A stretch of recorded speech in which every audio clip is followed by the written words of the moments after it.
E aí, pessoal, vamos então dar sequência aqui à nossa aula. A gente parou o bloco passado falando sobre os créditos que podem fazer parte do plano de recuperação judicial.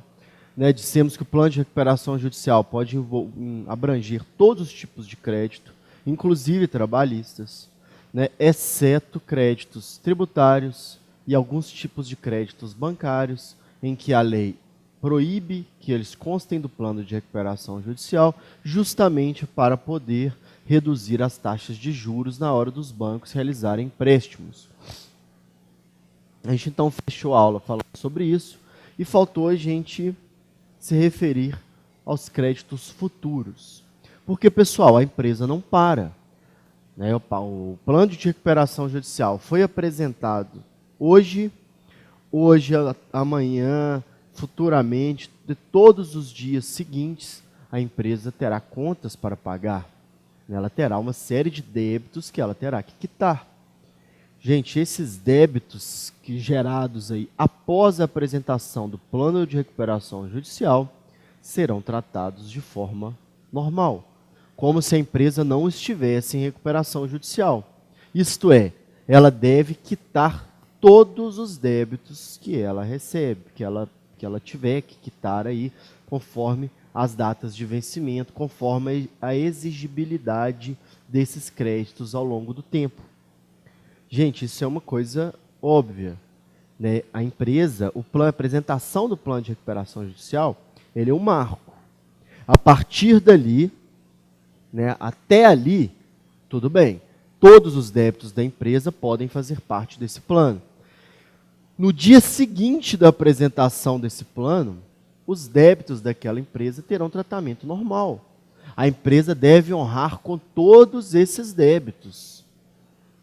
Gente, senão a coisa fica muito fácil. Você fica protelando ali no tempo. Então, até aquele data, até aquela apresentação, até esse marco, ok, pode haver uma repactuação, uma redefinição de datas, formas de pagamento, etc. Agora, os débitos futuros, os débitos que aquela empresa terá que pagar a partir do dia em que o plano de recuperação judicial foi apresentado, eles terão tratamento comum. Então, será como se fosse uma empresa normal, que não está passando por esse problema. Ela vai ter que honrar com o compromisso de quitar todos esses débitos. Então, os créditos gerados após o plano têm tratamento comum, como se nada tivesse acontecendo. Inclusive, se a empresa deixar de pagar, ela vai poder ser cobrada por meio de uma execução individual, vai poder ter seus bens penhorados, vai poder, sim, sofrer uma execução comum, sofrer uma apreensão de bens, avaliação, penhora, leilão, expropriação e o escambau. Ela vai poder perder, sim, parte do seu patrimônio, porque ela poderá sofrer ali uma execução individual.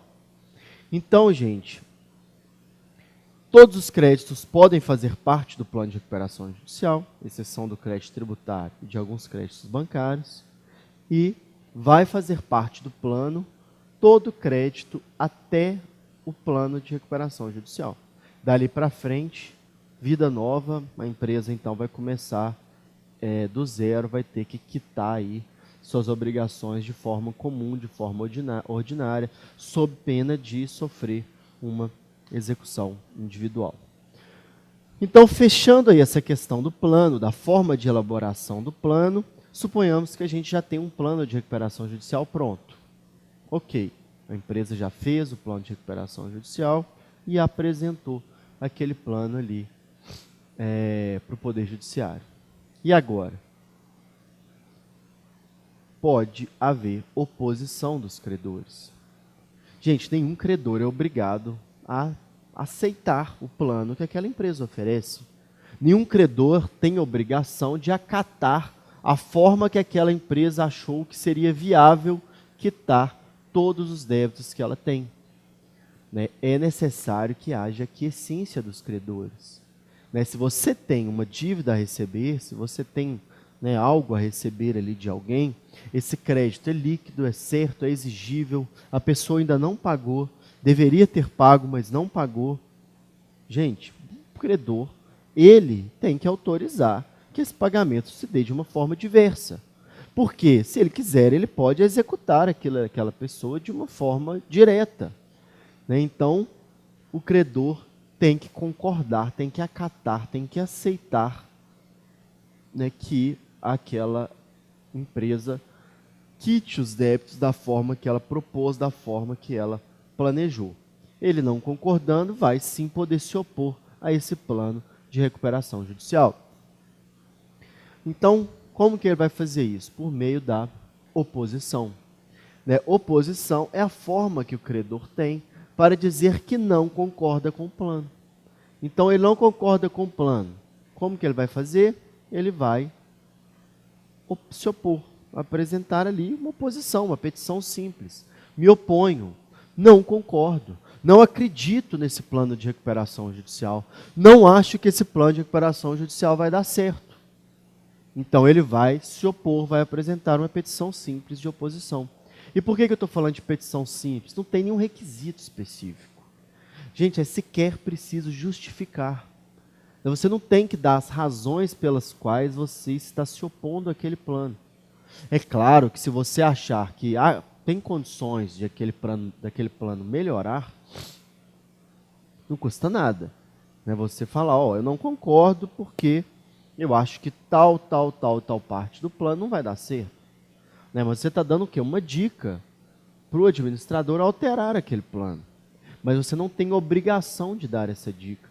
Você, na qualidade de credor, simples fato de você não acreditar, por qualquer razão que seja, você não acredita que aquele plano vai dar certo. Então você se opõe. Petição simples, me oponho, não concordo. Pronto. Não tem necessidade de apresentar justificativa. Se nenhum credor se opor, se nenhum deles se manifestar em 30 dias, nessa aquiescência tácita, depois de 30 dias, ninguém se manifestou, ok. Interpreta-se o quê? Que todo mundo concorda. É uma aquiescência tácita. O silêncio no Código Civil é previsto. O silêncio corresponde a uma aquiescência. Então, uma aceitação tácita. Ninguém se manifestou, ninguém se opôs àquele plano, ok, todo mundo concordou. Então, o plano será aceito, será considerado aceito pelo juiz e ele irá homologá-lo. Ele irá homologar esse plano de recuperação judicial. Mas,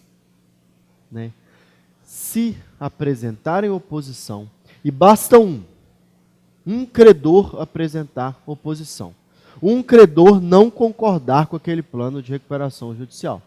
Então, basta um credor se opor, um credor não concordar, para o juiz, em 15 dias, marcar uma Assembleia Geral de Credores.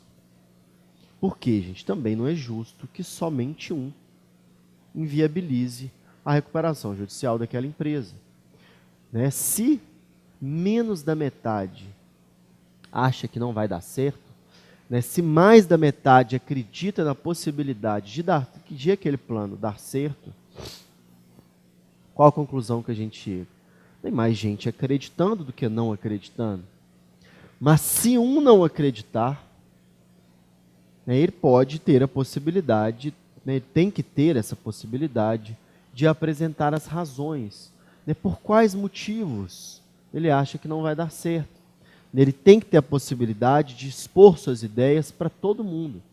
Da mesma forma, quem acredita tem que ter a possibilidade de expor para quem não acredita porque aquela pessoa deveria acreditar nesse plano. Porque ele acha que todo mundo tem condição de receber, de sair bem aí dessa história. Então, esse debate, essas apresentações de ideias ocorrerão por meio da Assembleia Geral de Credores, em que um irá apresentar seus argumentos para o outro, em que um vai chegar para o outro e tentar convencê-lo de que a decisão a qual ele chegou é a mais correta, seja para aceitar o plano, seja para não aceitar o plano de recuperação judicial. Desculpem. Então, na Assembleia Geral de Credores, né, o juiz marcou, né, chegou a data ali da Assembleia Geral de Credores, eles vão o quê? Ser divididos em 3 grupos. Né, nós teremos aí 3 grupos diferentes de credores. Nós teremos quem? Os credores trabalhistas. Os credores trabalhistas serão o primeiro grupo. Por quê, gente? Os credores trabalhistas têm preferência. São os primeiros que irão receber os débitos daquela empresa. Em segundo lugar, os credores com garantia real. Por quê? Eles têm uma garantia de recebimento. Na hora que eles firmaram, que eles celebraram algum contrato com aquela empresa que está passando por dificuldades, que está pedindo a recuperação judicial, naquele momento do contrato, a empresa apresentou a eles uma garantia. A empresa apresentou para eles, olha, esse bem aqui que eu estou te dando vai garantir o pagamento dos meus débitos. Então, eles têm uma preferência também sobre os credores quirografários, que são credores que não têm qualquer preferência. Está aqui no terceiro grupo, eles serão terceiros da fila a receberem. Então, primeiro, as pessoas, os créditos trabalhistas, pela lógica, né, gente, são créditos alimentares.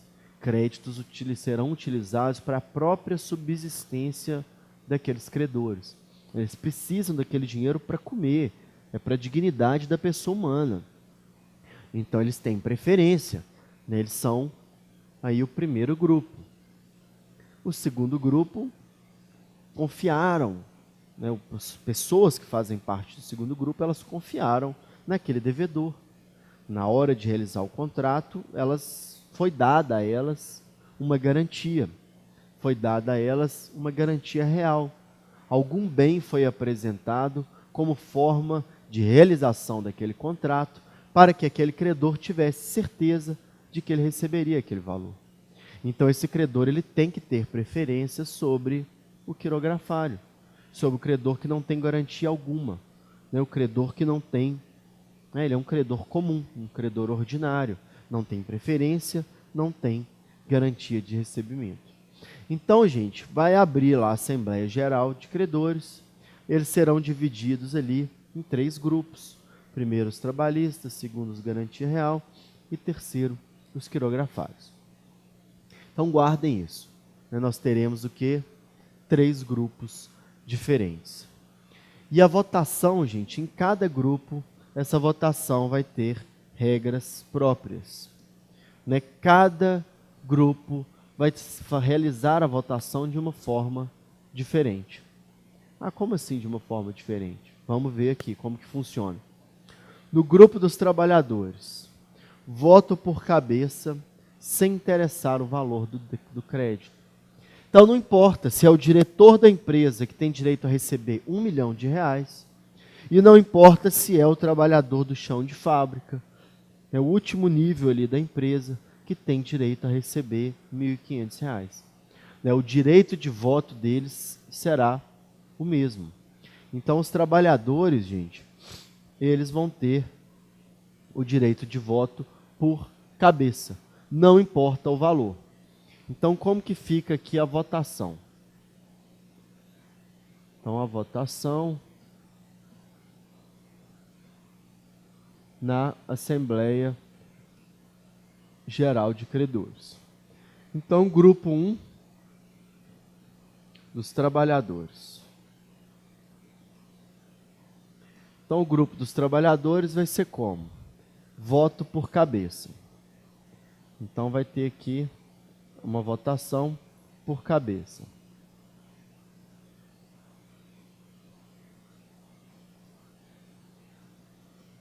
Não importa o valor do crédito, seja R$1 milhão, seja R$1.000.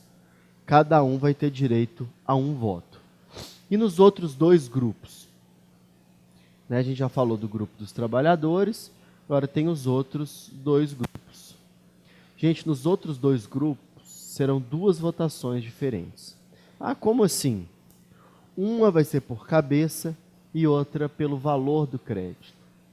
Então, no grupo dos credores com garantia real, Então vai ser o quê? Com garantia real e sem garantia real. Como que vai ser? A gente vai ter 2 votações em cada grupo. Vai ser o quê? Uma por cabeça.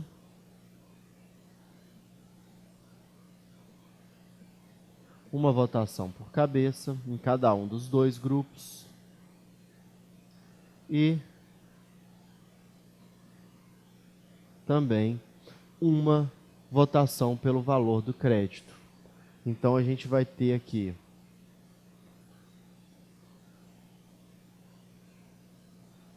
conforme o valor do crédito.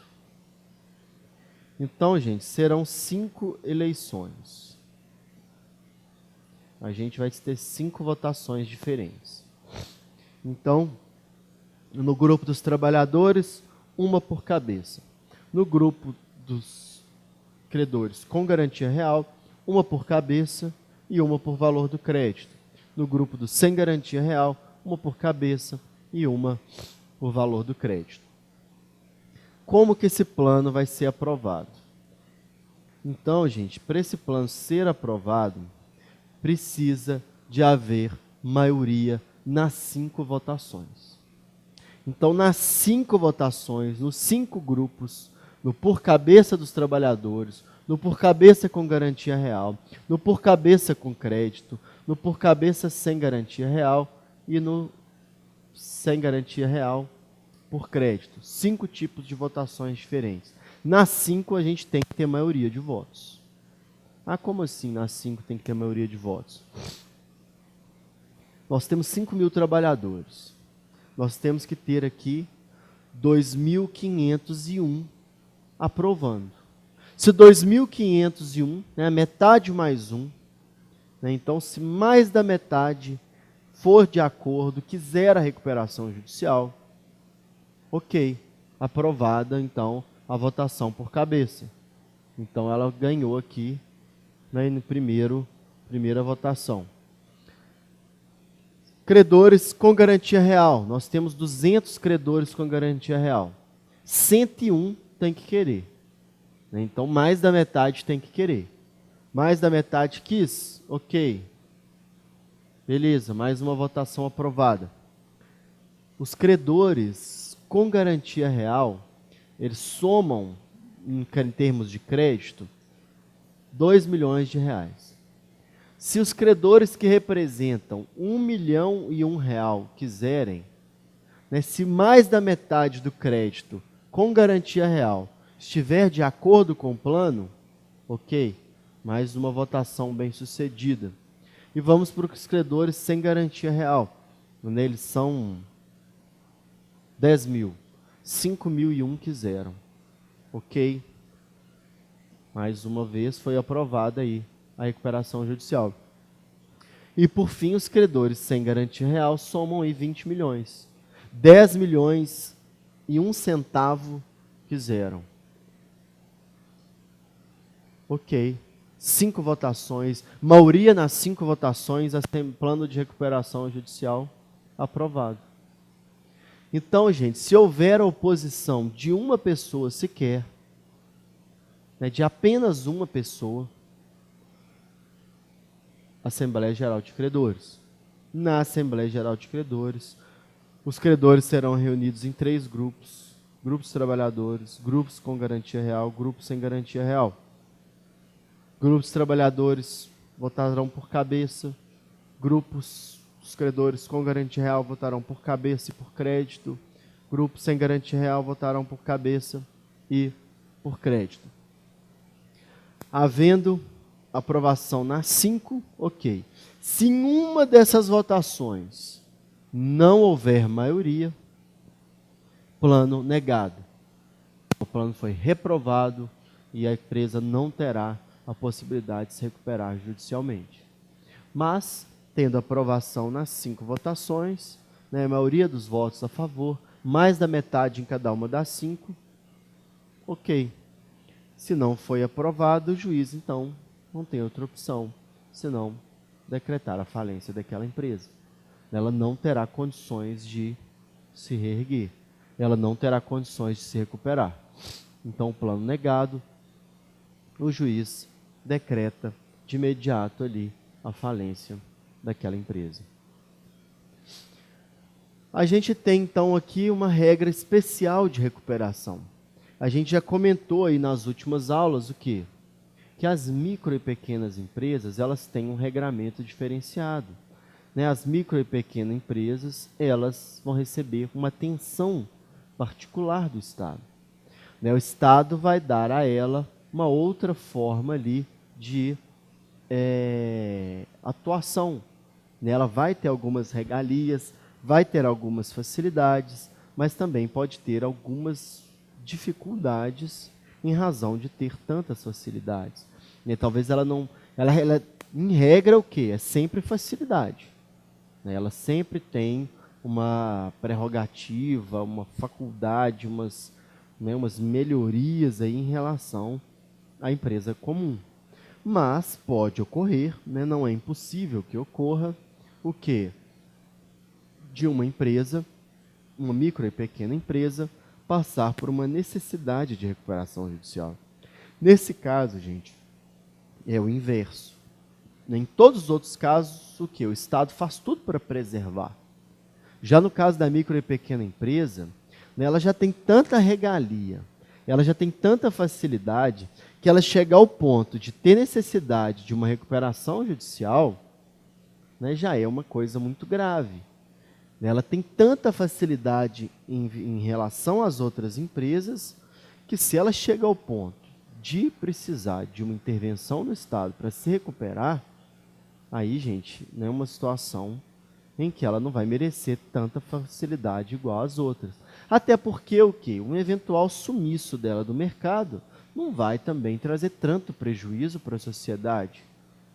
Então, a micro e pequena empresa ela tem algumas regras diferenciadas.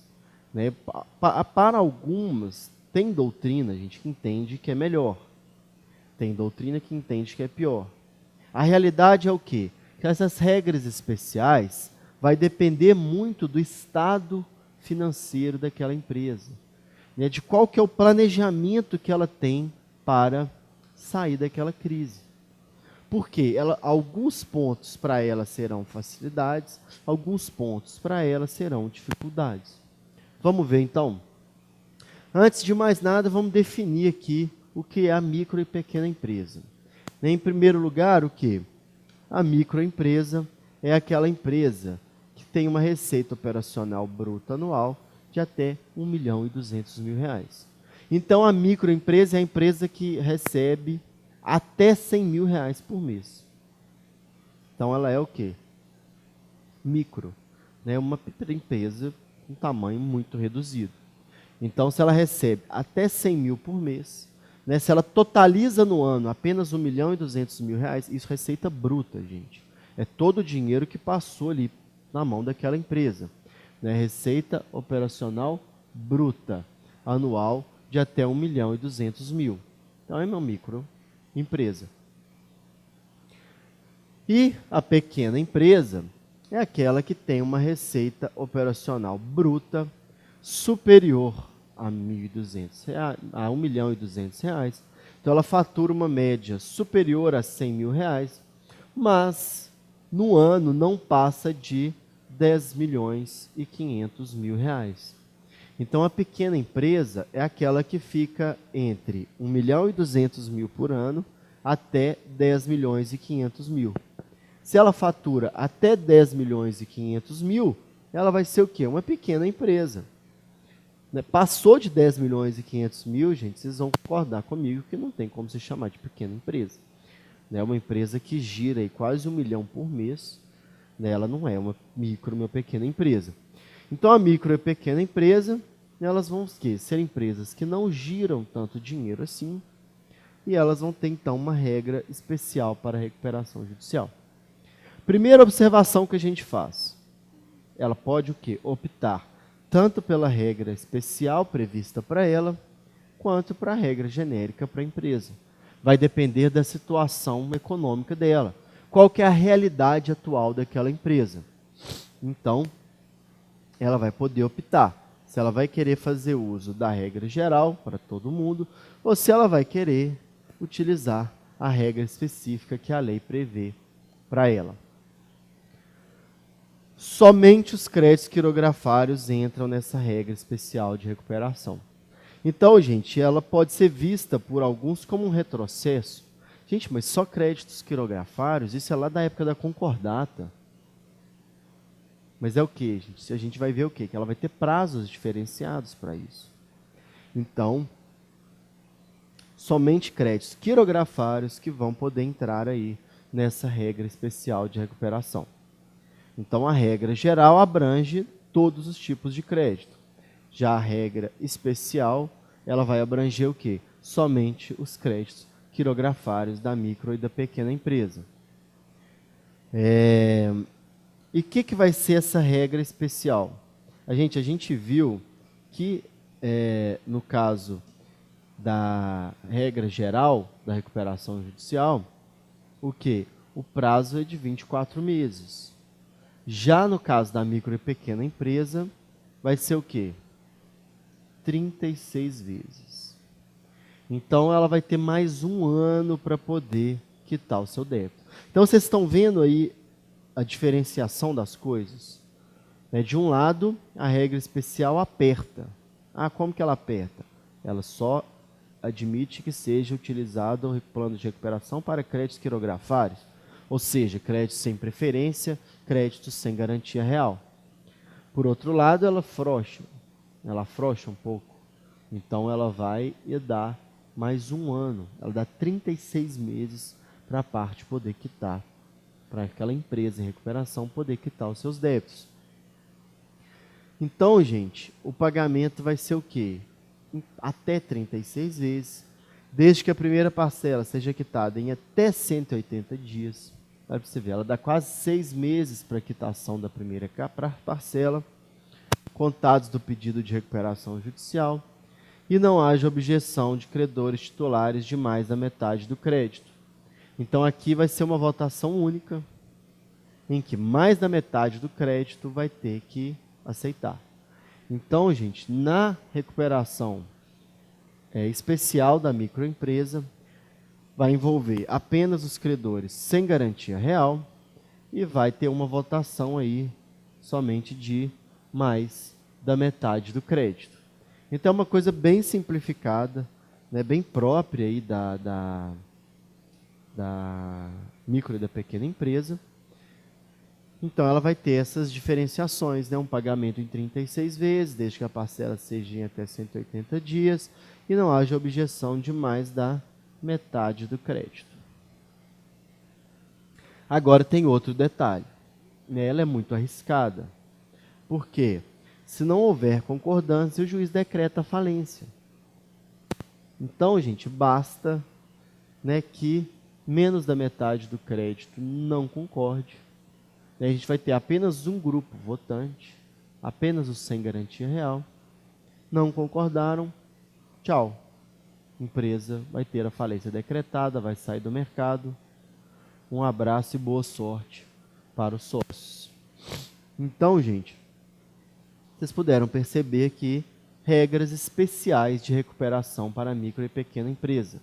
Regras que não são obrigatórias. Regras que as empresas não têm qualquer obrigação de utilizar. Elas vão ter a faculdade, se for conveniente para elas, dividirem mais vezes, né, ter um prazo maior para começar a quitar os débitos. Né, se ela acha que vai ser mais fácil convencer apenas um grupo de votantes, então ela vai poder fazer uso aí dessa regra especial de recuperação.